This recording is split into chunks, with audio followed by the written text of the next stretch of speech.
Ladies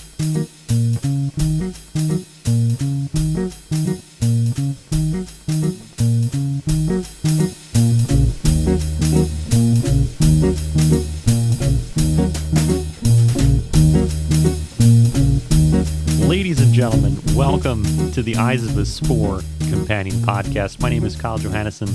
I am the author and host of this podcast, so congratulations if you clicked on this video. That means you're in the right place. I want to welcome everyone to the first episode of the Eyes of a Spore Companion Podcast, and we're just going to do a little bit of an introduction before we kind of go into the real important stuff, just to kind of set a little bit of a background, get kind of the intentions of this podcast in place, and then kind of move on. This is going to be a very interesting episode, and this is going to be a very interesting series overall. Whether this is something you are going to open your computer and watch just staring at it, or if this is something you could listen to and kind of watch in the background while you're cleaning your room or driving a car, or other activities you could do in the idle, which is completely up to you. This is a companion podcast for my 2023 novel, Eyes of a Spore. It was published on December 1st. As we're getting closer to the 1 year mark, the big question comes out when I've been telling people that I'm going to release a companion podcast. Why a year after? Why did you take so damn long to release a companion podcast? And where's the audiobook and all these different questions? First, one, I didn't want to make an audiobook, whatsoever. This book is written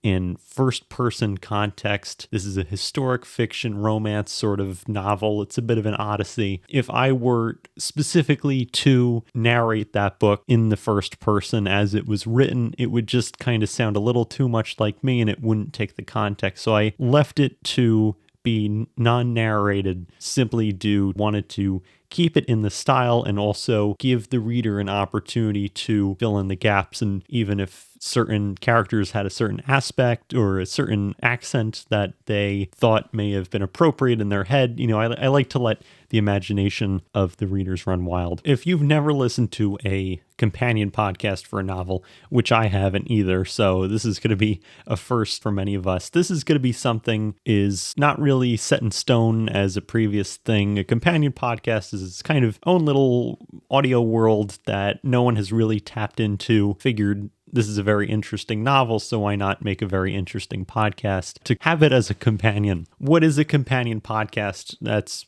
probably the biggest question if you're still listening. This companion podcast for me is I am going to basically, in the forefront of this podcast, I am going to be explaining the hidden details, sharing a lot of my intentions with writing the book, and giving a lot of history and background and knowledge of this novel. Also guiding the perspective if certain readers went off into the desert somewhere. So this is pulling them back, giving them the intended perspective, and seeing how it runs. So this podcast is going to be in 3-ish different parts. So the first part of this companion podcast is this intro. The second, which is going to be roughly 80% of this podcast, is going to be going chapter by chapter through the novel, a very quick way, and not really saying things that were explicitly stated in the novel, but rather bringing things that were in the background of this novel and bringing them forward. I will be breaking all 21 chapters down in their own individual sense, restating the theme and tone, hidden details that a lot of people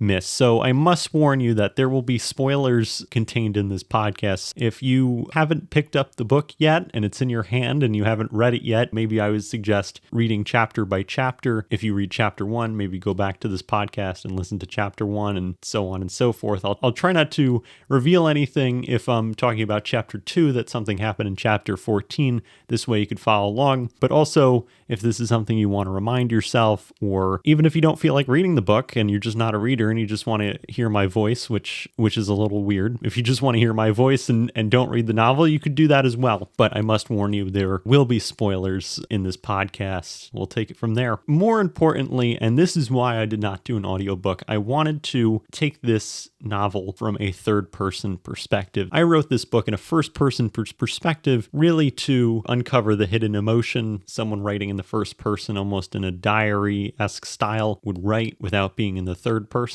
It gave it a more personable touch and made it a little bit more emotional and a little bit thought-provoking, because you could really read John Vurduct's supposed words, and you could perspectivize them, understand his character and how he thinks from inside himself, if that makes sense. Not a lot of novels, kind of like this one specifically, in that historic fiction-esque categories written in first person. Writing in first person is almost a dying art. You see a lot of, well, this person does this, and then this person does this, and you're just, who's at the forefront of this novel anymore? And sometimes even books that I really can't stand where it's, you don't even know who's the main character anymore because it's like, well, this person does this and then he does this. It's like, you can't even follow it. This podcast and this novel is strictly following John Vurduct and using him as a guide throughout this story and all of the different things that happens. One, it's to tame the ADHD generation, and it's also to really concentrate on himself and his inner mind. And that's why I will be going over this book in the third person and then revealing all of the hidden details and hidden symbols you may have missed. Because one thing that I really want to say is, as I've been selling books and handing them out and giving them and sending copies, whatever, I feel like a lot of people come to me and they say, Kyle, it was such a happy story and had this great ending and so on and so forth. And I'm not trying to reveal the book in this intro. I didn't write this book as a happy story. I wrote it as a call to adventure epic, almost. It's not something that's supposed to be, well, this happened, but it was okay at the end. It's essentially, and I don't want to connect my book to the Bible. If you really read the Bible, you don't read the whole thing and say, wow, what a good story, and then just stop reading. It's something that you read and you have to kind of understand. It's a bit of a Stanley Kubrick film. You watch the characters and you watch what happens. Just say, well, everything became happy at the end, and you just dismiss what went on. That's not really how a good story comes. It's a good story always takes you to a different turn. That's how, as I explain this podcast and as I kind of narrate through the different chapters, you'll begin to understand that I do not follow the normal, rising action, climax, falling action sort of novel formula. And this is just to keep the reader surprised. It's almost a really, really bad song will just be a complete repetitive thing, and you'll just hear the same lyric over and over again. It will just become like a pop tune that you hear on the radio. Another really bad song is something that's just so chaotic and you really can't follow it. So you have to follow some sort of linear path when it comes to writing a novel. But personally, I think the best kind of novel is something that you could follow but will also throw you off and you don't know exactly where it's going. Every person I've asked and had some sort of conversation about this book could not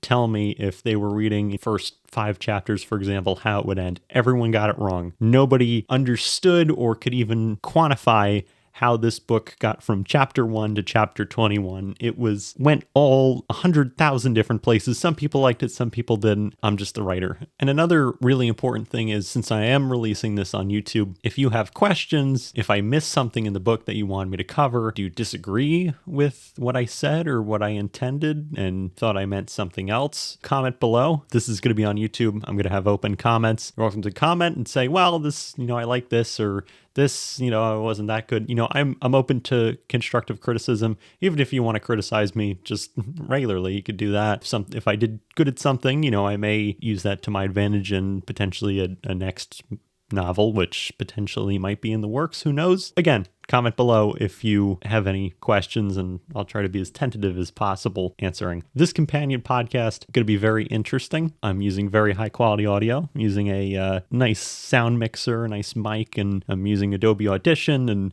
really trying to make this as high quality as possible. You could listen to this for quite some time if you could bear my voice. We're going to have some high quality audio, nature sounds, which I'm just turning on right now. Maybe a little music, who knows. Throughout the podcast, this is not going to be a normal kind of audio listening experience where you just turn on the podcast and you just go off and wander and do something else. But I will have some AI generated photos I made with ChatGPT that kind of relates to this novel. Look out for that as I layer it in during the different scenes that I visualized with artificial intelligence. But just relax. Like I said, if you're the type of person that throws on a podcast and cleans your room or, does a puzzle, or I don't know what everyone does on their free time, use this as something they could listen to in the background, because not only will you probably become more productive at whatever task you're doing, enjoy this a little bit better. All right, ladies and gentlemen. So this is chapter 1.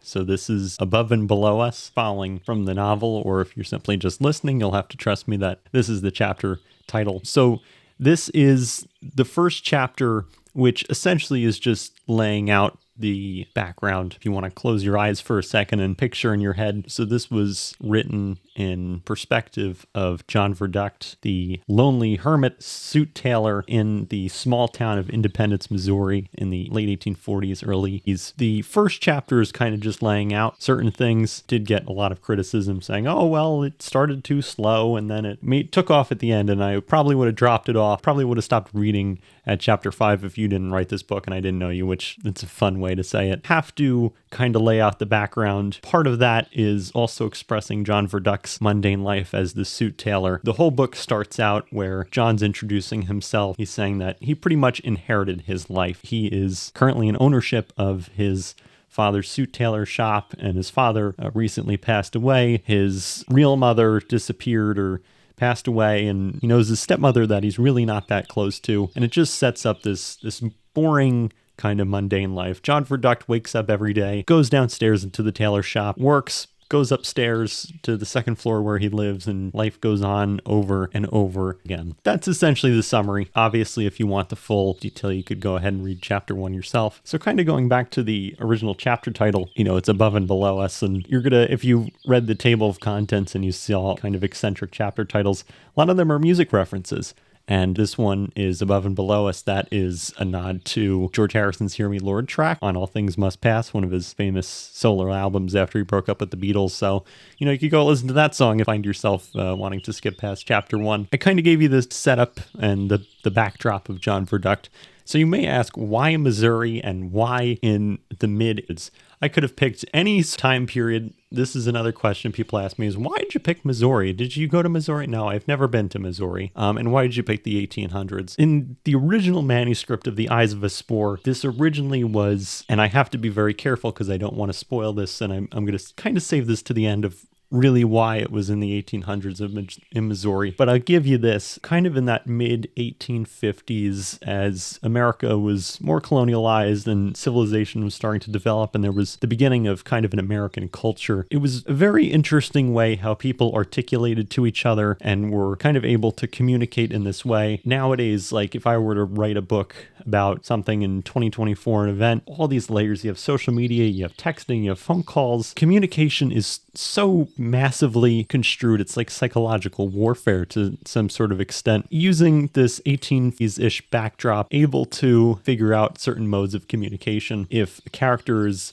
many states away, he simply can't just shoot a text or give a phone call. It would usually be a letter and something of very deep, sometimes even a poetic nature, and has to send that over. And there's something very beautiful about that waiting, going and talking to people in person, because you not only, as I've described in the book, in a lot of instances where characters talk to each other, how things are articulated verbally is maybe 30% of what the characters are feeling. And I feel like if all these characters talked in a medium like text or something, things wouldn't be fully articulated. So that's why I kind of picked that mid-1800s American Midwest setting, because I think it was just the most appropriate. I think it was the best way I could craft a story in all these different hidden meetings that I will slowly reveal. Duck's kind of intro and giving him his background about his parents and how he's stuck in the tailor shop. He now goes back to narrating things as they happen rather than going back into his past. He basically goes on this mundane, and I'm going to use the word mundane a lot because you could park the word mundane right next to John Vurduct's name during a good portion of the book. And that's, I think, how a lot of people live, unfortunately, in this kind of mundane life where it's doing the same thing over and over and over again. That's why I wrote a character like John Vurduct. John Vurduct is, I think there's a little bit of John Vurduct in everyone. You could relate to his mundane life. And I think most people, including myself, get up, go to work, do something, come home, maybe do the same routine you have each day, go to bed and do it over again. John's a really relatable character, and he really expresses, I wrote John to really express himself in that mundane hole that most people live in. So as the story sort of continues with a narration, it starts to really unfold. John really talks about, he's really not impressed by any of the women in Independence. There's a group of women who kind of come in and tease John a little bit and go through his tailor shop and try to get a discount and just kind of fool around with him. You could argue, and I didn't write this intentionally, and I really didn't write any background on this, but John's not super close with anyone in the female kind of form. He says out of kind of the group of rich Missouri independence women whose fathers did very well in the buildup of America, really the one person he likes is Victoria. Victoria to him is just kind of that diamond in the rough. It's someone he looks at, sees, and says, this person is interesting to the fact, and really doesn't develop anything until a little while after. But Victoria is this rich, flirtatious kind of person that goes into the tailor shop and kind of teases John and gives John that opportunity to kind of be picked and stabbed at and whatever. And Victoria's really not afraid of doing anything. She'll go right and sit on John's desk and pull things out of drawers. And Victoria kind of has that friendliness to her that John's really not used to. He's used to that mundane, someone walks in, tailor a suit or a dress or whatever, and send them on their way. John thinks very linear so far. And Victoria's that one person that kind of just comes in and just smashes that. And it's not all of a sudden, it's by John's realization. We really don't know to this point who Victoria is. We know Victoria is kind of just this interesting blonde lady that's somewhere in the same age range as John, but John slowly narrates her past by saying she is this rich lady, and there's all these different rumors about her because she doesn't really fit into that aristocratic box that a lot of the other women are in, that kind of just come in and say, oh, I want this, here, throw a bunch of money, and then leave. Victoria kind of pulls and sees what she could do and kind of explores a bunch of different things and spends an awful lot of time in a tailor shop. Pretty much no reason until we kind of learn as the book continues on. And also, Victoria tends to distinguish her past a little bit. Obviously, you could come up that Victoria is kind of a regular in the shop, but John's not like, well, this is where she lives and this is what she does. This is her father and so on and so forth. John says, like I previously stated, here's the rumors.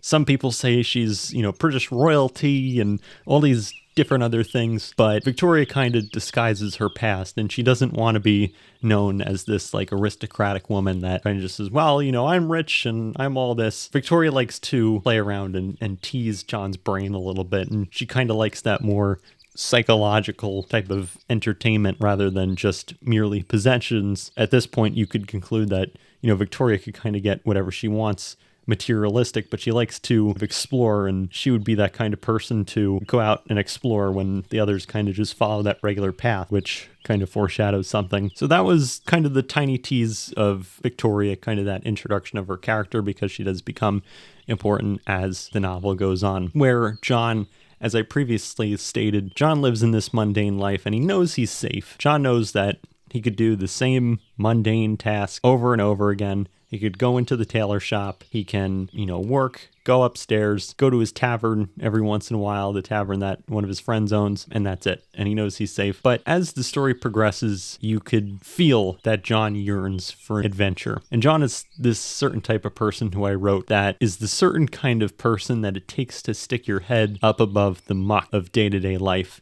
As I previously stated, a lot of people, again, including myself, I'm guilty of this, will wake up, go to work, come back, do whatever task they have from, 4:30 to 10 o'clock, and then they go to bed and wake up and do the same thing over and over again. But John, you could clearly see in his character that he wants to pick his head up that in the muck of day-to-day life and have that distinguishable call to higher order. So this is essentially the short backdrop of chapter 1.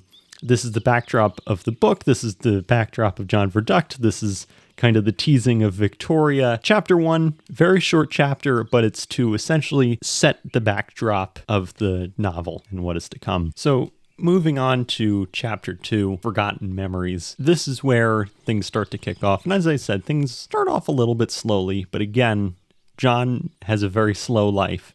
And you really can't make a very fast chapter and have a whole bunch of action when you're trying to describe a character whose life is pretty much mundane. The chapter 2, Forgotten Memories, it starts off with this setting, the poetic rhythm for John's boredom. And John will talk about the walls and his living space and his inventory, because John has a very wandering mind. He thinks a lot, overthinks a lot in this book. But unfortunately, his mind, as you could read, as he talks about just the walls and the dust on the shelves, you could tell his mind is just being completely capped at the current opportunity he has. John could probably, as I didn't explicitly say this in this book, but he could probably tell you how many screws are in the floors, or, how many nails are in the floorboards. This is just, he's so capped at this opportunity. He knows the playing field so well, and he knows he's perfectly fine there, but it is building up the anticipation for that call to higher order and continuing. So I must say, during this book, this is my first real novel I written, 70, 80,000 words that I actually published. So there are a couple spelling errors in the book, as you'll see, and a lot of them will be corrected with the second edition, and where I kind of just go over and correct some of the grammar and some of the spelling. Others are not spelling errors, and they're simply just poetry. And some people have come up to me and says, "Oh, you misspelt this word, and this doesn't make sense." And it's like, okay, well, did you like the book or didn't you like the book? Because if I accidentally misspelt something because autocorrect didn't pick it up, let's move on. But, something a couple people have pointed out to me, this is in chapter 5, and I'll read a little bit of this book. It says, "Under no circumstances was the second floor ever to be a place of residency. But because I wanted to be independent of my mother and had the only tight income of the tailor shop, this was my only opinion."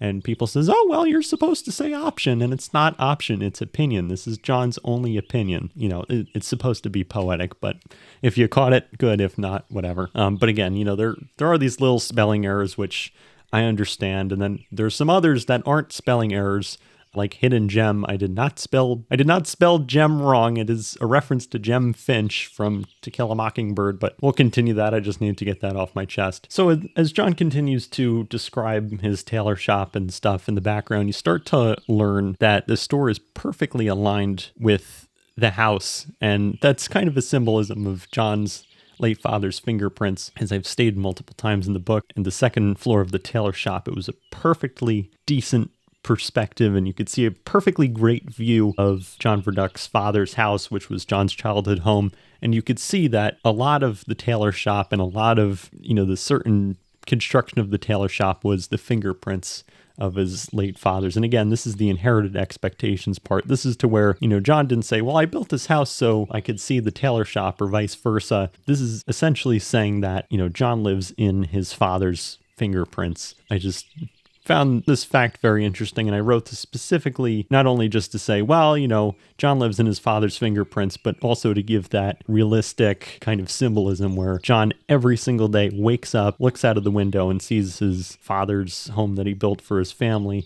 Kind of that mundane inherited expectations kind of haunts him throughout the novel. Also something in this chapter that is one of my favorite quotes, and this is John kind of describing his father, and he says his ideas and well-rounded planning would remind me of how clever he was and how much potential he would have if he just got on a horse and left. However, like most of us, we are chained to our possessions, lackluster friendships, and addicted to the feeling of certainty. And I think that's one of the best quotes in the novel. I can't even take credit for writing something like that. I just feel like, some sort of higher power was over me when I was writing this. Kind of as I've been doing the outline for this podcast, I've kind of been reading things and be like, wow, I really came up with that. That's pretty damn good. And this was way before, I wrote this book before ChatGPT even came out. So this was no AI, run it through AI, challenge me. These are one of the best quotes in the novel. And that kind of just goes back to saying John has to pick his head up above the muck and go to that call to higher order. He's not going to be changed to his possessions, whatever lackluster friendships he has,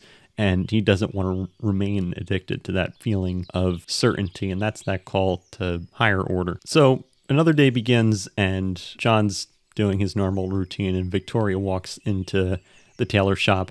Now, pay attention to Victoria's kind of flirtatious personality, and it's refreshing for John, whose life is mostly mundane. John has this, like I said, linear, I wake up, I go downstairs, I tailor the suits, and I go back upstairs, and nothing really happens. I'm just simply following orders, whatever. For Victoria to just come and lay on his counter and, says, hey, what's going on? Just totally throws him off. That's why I kind of made that chapter 1 to chapter 2 backdrop of the mundane life, because you really have to realize what John's perspective was, and for something as simple as Victoria to lay on his counter just completely throws him off. John and Victoria kind of have this very simple conversation, and although John is very coordinated and he's very simple, don't underestimate that he could do kind of this weird flirtatious dance with Victoria. Just remember, he grew up in a tailor shop. He grew up in the business world, talking to people, watching his father talk, seeing how business and commodity is ran. John in this book is not someone who's maybe he's a little bit socially shy, but he's not someone who can't catch a joke or doesn't have that capped mentality. John's very quick on his feet, as I've kind of written his dialogue, and he's someone that could really master that kind of weird flirtatious dance that him and Victoria have. Continuing as John and Victoria talk, now we get a little bit of Victoria's past dialed in, and we see that Victoria is the daughter of a very rich banker, Mr. Wright, who owns the Wright Bank. John doesn't want Victoria to know she is, vice versa. I know. Victoria doesn't think John knows her background, but John does know her background, but John doesn't reveal it because he wants to make Victoria feel comfortable. And I think I don't live under a famous person, but I would suspect that someone who lives under someone very famous in a town or in a city or whatever, and you're the daughter or you're the son and you're just below, and you walk into somewhere and they say, oh, well, that's so-and-so's son or daughter, and they already put a perspective into their head, and then it gets ruined. And Victoria kind of has this exclusive mental deal with John, that John treats her Victoria, not the daughter of Mr. Wright, who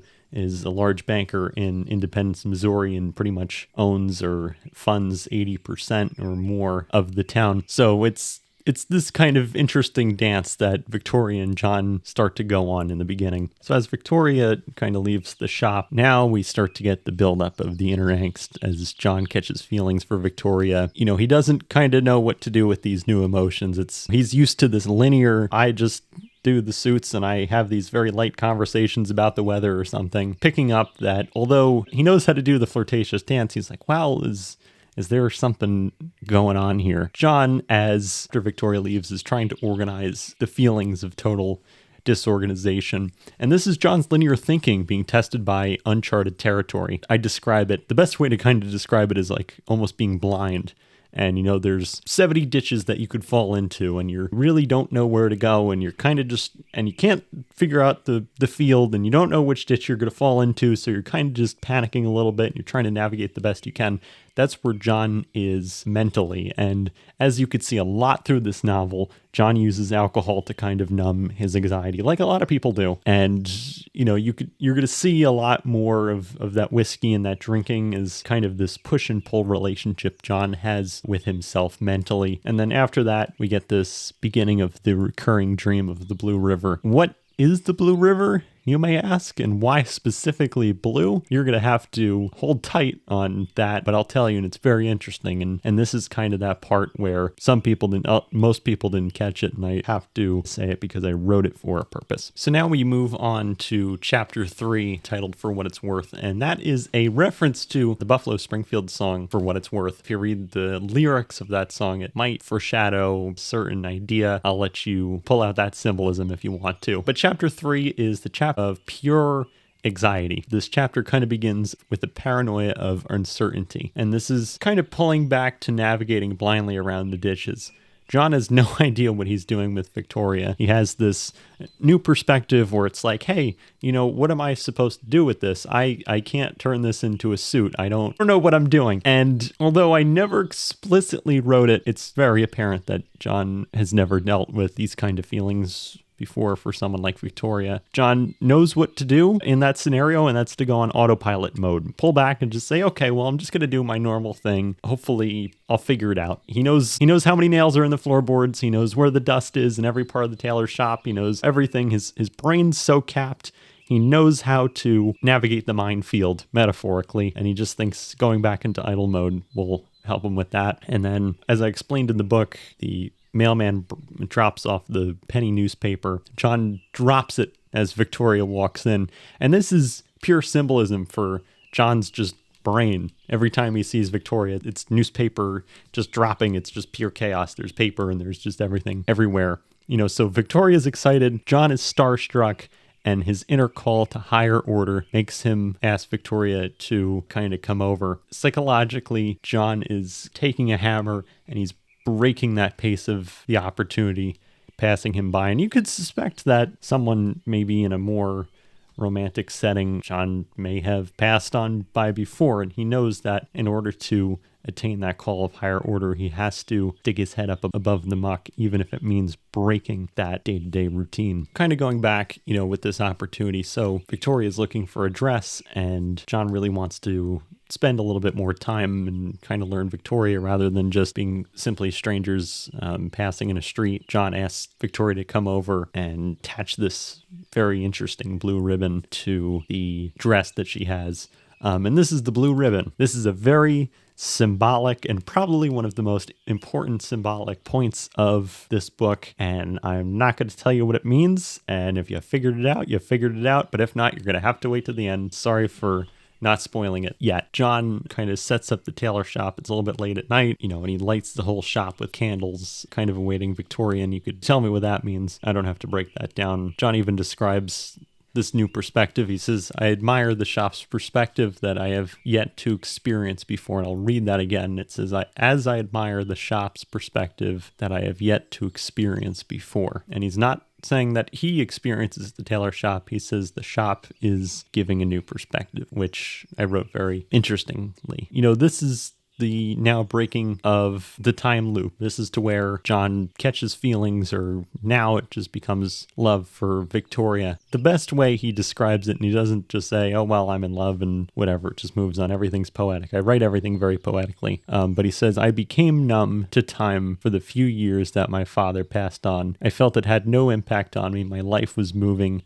at this unmeasured speed, and the days just became a mark of time. However, at this very moment, as I wait for her to arrive, I finally feel the slowness and the essence of time. As the minute hand on my pocket watch slowly glides, I feel the emotions begin to flow in with me as time sweeps past 8 o'clock. It is now almost 8:30, and there is no sight of her. For someone I considered to be a figure I had the pleasure in seeing just 2 days ago, to know this figure, beauty, and opportunity, I felt the experience quite uncomfortable, but it gave me the feeling of enticement, of which I never felt before, which basically says that John fell in love with Victoria. But again, this is how poetically I write it, and this kind of ties back to someone who I really look up to genuinely, and that's Jordan Peterson, who you may have seen on YouTube or TikTok. But he has this great speech that he says, and it's as if it's genuine love. You see the person not as who they are, but as their best, if they could be their best. And it's not something you get to keep. If you fall in love, you see that perfect person for the first time, and you could see them at their best, even if they're not at their best.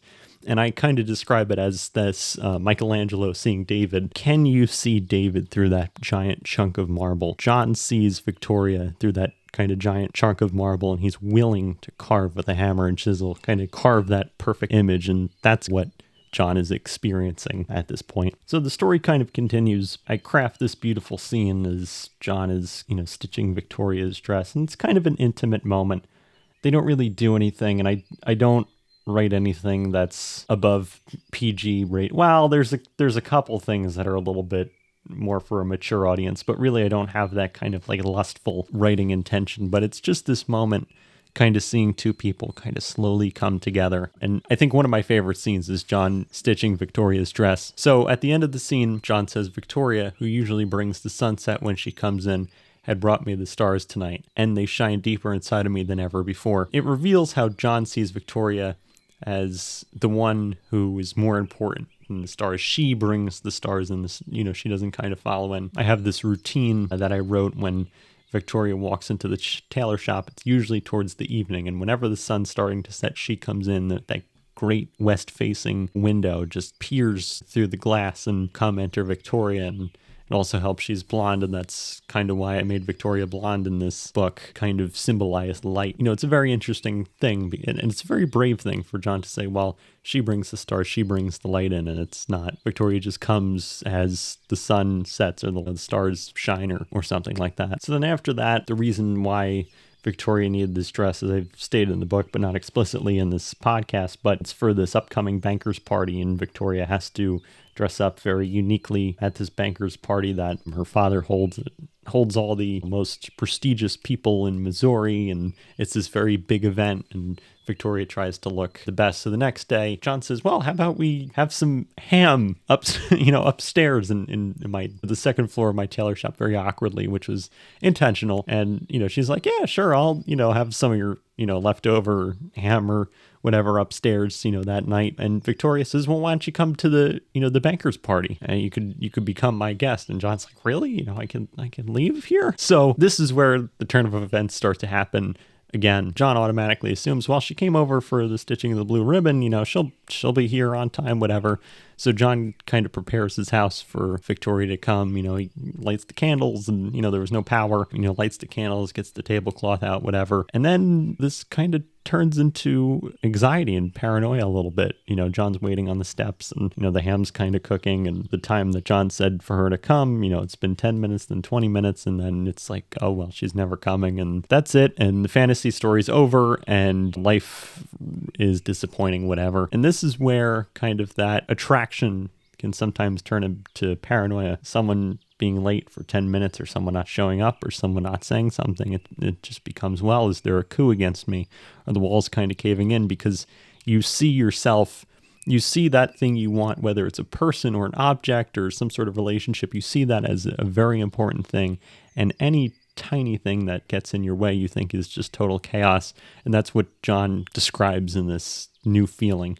And John's very disappointed that Victoria doesn't show up for salted ham. This is now kind of pulling back into the confines of reality. John knows he's not in this mythic love story where it's, everything happens and there's no issues and everything happens. And now he's starting to get that reality. All right, so now we are transitioning into chapter 4, which is titled New Romance, and it's a bit of a play off of the ending of chapter 3, which is, well, now I have a little bit of perspective and I'm not in this strange love story where there's no consequences and everything just goes as I intend. But chapter 4 starts off where John Vurduct is waking up to the sound of violins, and that's the preparation of the banker's party. And the violins are, obviously, if you read the book, it's across the street at the hotel where violin players are practicing for the banker's party. And the violins symbolize kindling of his anticipation, not only for Victoria, but for also this upcoming banker's party. As we see the preparation of the banker's party start to begin, you could see that the townspeople who John knows very well and knows how they dress, he thinks that everyone's kind of being a little phony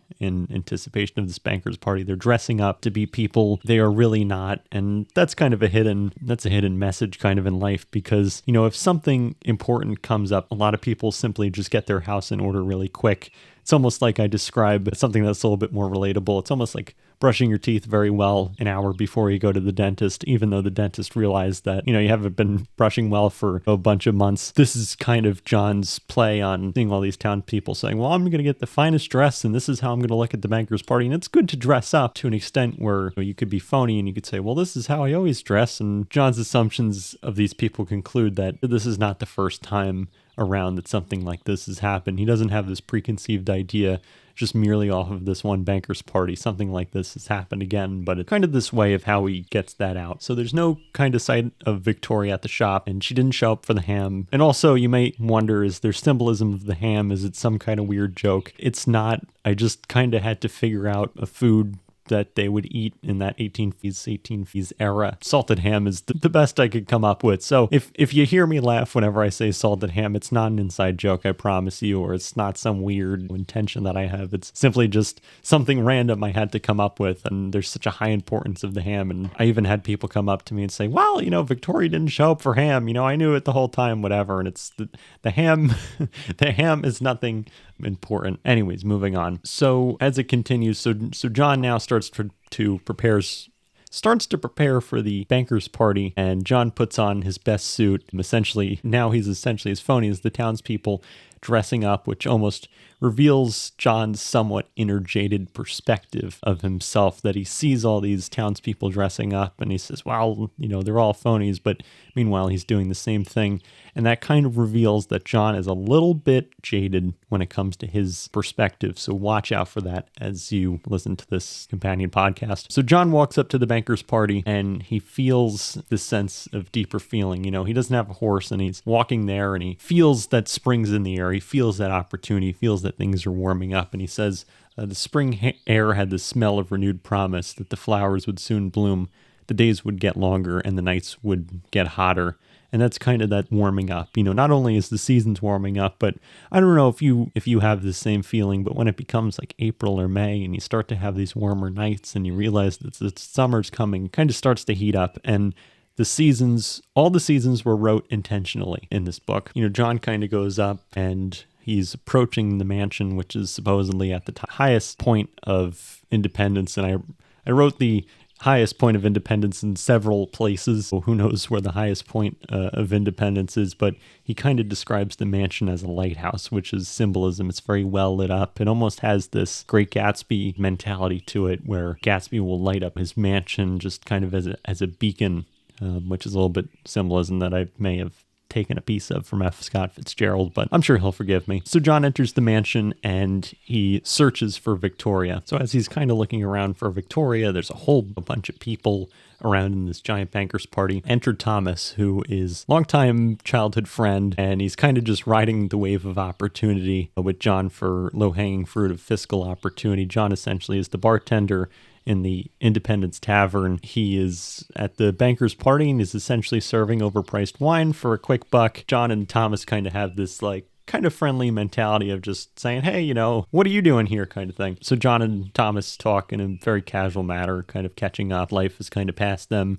And Victoria approaches John in total surprise, and Victoria kind of casually apologizes for not coming to his house for the ham. John kind of disregards his frustration. He realizes that because he's so overwhelmed by her, for her apologizing is just, well, don't worry about it, even though, that was his biggest fear and anxiety last chapter. But he's overwhelmed by Victoria and is then pulled onto this dance floor. And keep in mind, as Victoria and John are kind of doing this not only metaphoric but physical dance, John does not know exactly how to handle Victoria, and she's not afraid of doing whatever she wants. She's extremely extroverted, which may tie kind of into her high social status. John kind of needs days to rehearse any sort of meaningful conversation, and as you see, is John kind of gets pulled into these weird kind of scenarios he just doesn't know what to say. Fills all of his conversation with filler words. Anything that's above the muck of life, John needs days to rehearse, and Victoria is complete opposite. She's just like, screw it, let's do it. This whole thing is just throwing him off because she thinks very differently. It doesn't deter John. It brings him closer because he needs that fresh air. He needs that call to opportunity. He needs that higher order that's kind of been teasing around him for a good portion of his life. And kind of the best metaphor for John and Victoria's divergence in personalities, almost like jumping off a cliff into a river. I've never jumped off a cliff into a river, so who do I know? But they both want to jump into the river. John naturally is the type of person who will want to see how deep the water is and how high the jump will be, etc. And Victoria, on the other hand, does not care, where she is, and she's willing to take John's arm and kind of just both, jump into the water metaphorically. Although I didn't write it intentionally, one could assume John's calculated personality is because of his business. And in order to be successful in business, you have to be very calculated most of the time. And Victoria's this trust fund kid, even though the term trust fund wasn't really used back in the day. And no matter kind of what happens to her, she naturally knows she has this metaphorical and physical financial barrier of knowing whatever she does, she's protected by her father's empire, which pretty much explains the divergence in personalities. And John kind of now starts to dance all away his worries and goes back to Thomas at the bar. And I must say, Thomas is my favorite character because he's extremely blunt and obvious. He's not dumb, but a friend that almost everyone needs to correct a jaded perspective. John's, like I said, he's navigating through the ditches. He's navigating through the social ditches, and Thomas has to kind of go up to John and just say, you're an idiot sometimes. And that's that kind of friend that Thomas will become in this novel. Victoria asks John for another dance, but is scooped up by another tall man who is assumed to be one of her older brothers. And while I didn't explicitly state that it's her older brother, pay attention to what that might be. As the chapter continues, as the night continues, John gets overly intoxicated and falls asleep hearing the river. That's the end of the scene. And then the next day, John is far too hungover to do anything else. So we kind of have a dialogue of John talking about Victoria's father and the death of her mother and the fact that the Wright Bank has a quiet monopoly over the town. This is mostly just background, but the most important part is John tries to figure out why Victoria comes into the shop, even though she could go anywhere and wherever she wants. So that is the end of chapter 4. Ladies and gentlemen, that was episode 1 of the Eyes of a Spore Companion Podcast. Stay tuned for episode 2, titled Union Synchronicity, on this channel as we continue the unraveling of the Odyssey of John Vurduct.